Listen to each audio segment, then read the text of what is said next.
Well, with each passing day, more information comes to light regarding the tragedy that took place in Uvalde, Texas on May 24th.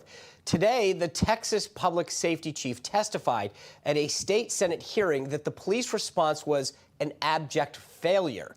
In fact, he stated that there was enough police on the scene to stop the gunman 3 minutes into the massacre. So what went wrong here and what can be done to ensure it doesn't happen again? Here to discuss is member of the Benghazi Annex security team credited with saving 25 people in the attack on Benghazi and co-author of 13 Hours, Mark Geist. Also joining us is Green Beret, UFC champion, and author of a brand new book, Scars in Stripes, Tim Kennedy. Gentlemen, thank you both for being here. Mark, I want to start out by reading a conversation that a special agent at the Department of Public Safety who arrived on the scene around 20 minutes after the shooting started with. I'm just going to read you what the transcript, right? So he says, quote, "Are there kids in the classroom? If there is, then they just need to go in." Another officer had answered, "It's unknown at the time." The agent shot back, "Y'all don't know if there's kids in there? If there's kids in there, we need to go in there. Whoever's in charge will determine that," came the reply. "Well, there's kids over there," he said, "so I'm getting kids out." Even after the special agent's comments, nearly another hour passed before a tactical team from the Border Patrol breached that classroom and killed the gunman. We now know that police officers had enough firepower and protective equipment to storm that classroom within 19 minutes. So, Mark, simply put, what went wrong?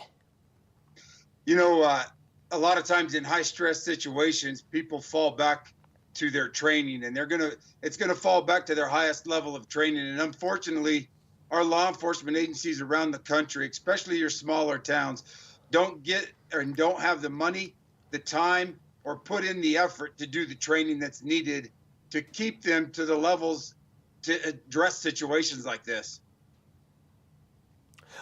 Tim, I want to follow up on that because you and Mark are special operators. You both were in high-level situations in the military where you got that training. You were involved in combat scenarios on a regular basis. Is this what's needed for police officers, more of that kind of training? And the other thing I want to ask you is, do you think in some way some of these guys get the training, but it's not the training that they ever think they're going to need to use? I mean, you never train to what's going to be your best day. You always train to what is going to be your worst and most hellacious day. You know, Mark obviously knows that you're never going to rise to the occasion. You're only going to fall to your level of training. You know, and the byproduct of us wanting white glove service, where police officers, there's been a movement where we don't want police officers to go to any form of advanced tactical training. But then when they're thrust into a high tactical situation, they're only going to perform as well as they've been trained, and they have not been trained. So until these police officers get real training, you're going to have more of the same. It is absolutely despicable that anybody would say that they need to have ballistic shields, they need to have firepower. If there are children in those classrooms, I don't care. I will step over the dead bodies of police officers, but we will still run towards the sound of gunfire. And when you raise your hand and take that oath that you're going to go and do it, you don't have a choice. You have to go, and you need to be the best version of yourself to be able to go and do that. Mark, I know you tweeted after the tragedy, and you noted that one of the keys to preventing future massacres like the one that took place is to get to the bottom line, which you identify as mental health. So how do we do that? Well, I think it's with school safety, I think there's not just one thing that's going to fix it. There's got to be multi-levels of barriers, of restrictions, of approaches to the incidents as a whole. Everything from the deterrence factor, making sure that our children are safe, that we have the right people in the schools, that we have the right tools given to those people, as well as layers of security as we protect our embassies and our consulates overseas. That's, I think, where we need to start. And from there, we can develop that.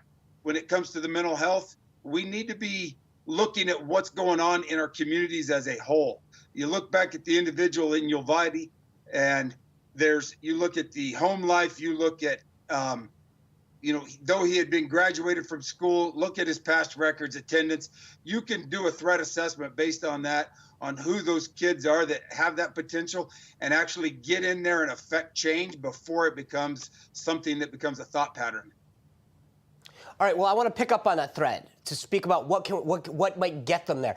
Tim, do you think that video games and Hollywood contribute to this, especially among young guys? I mean, I think if you grow up thinking that it's cool and that you can do stuff without consequence or impunity, that in some ways that violence is glorified and it's thought you can happen without it.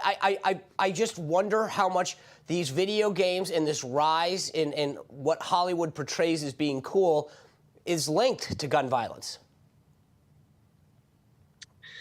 Yeah, I don't think we can throw a stone at any single one thing. You know, I think it's culture and society as a whole. You know, the nuclear family has been eroded. You know, masculinity has been demonized. We have emasculated our men. You know, there's nothing more dangerous than a broken young man. And when you look at each of these shooters, they are broken, fragile, dangerous young men. And they have no healthy outlets. They were never developed as young men. And, you know, the byproduct of something being broken and dangerous is exactly what we're seeing. So, you know, it's not just music. It is music. It's not just Hollywood. It is Hollywood. It's not just social media. It is also social media. It's video games. It's a broken family. It's the emasculation of the masculine man. Each of these things has played a part. And, you know, now the glorification of all of this violence where, you know, we're talking about this person as if, oh, you know, they shot this number of people. You know, it should be demonized. You know, we should be talking about the heroes that went in there. We should be talking about, you know, the one guy that had a round skip off his head before he went in there and finally was able to find the gunman. You know, those are the heroes. And we should, you know, I can't agree with Mark more. This is a mental health issue. It is a cultural issue. Right. But we can do two things at once. We can start making our schools hard targets while we address the mental health issue, while we attack Hollywood, right, while we attack music, while we attack social media, all the algorithms that are making these young men so enraged. You know, look at the nuclear family. Where are the fathers in each of these, within homes of each of these shooters, and problem solve both things at the same time? Right. Yeah, I think we can. Congratulations again on the book. It's called Scars and Stripes.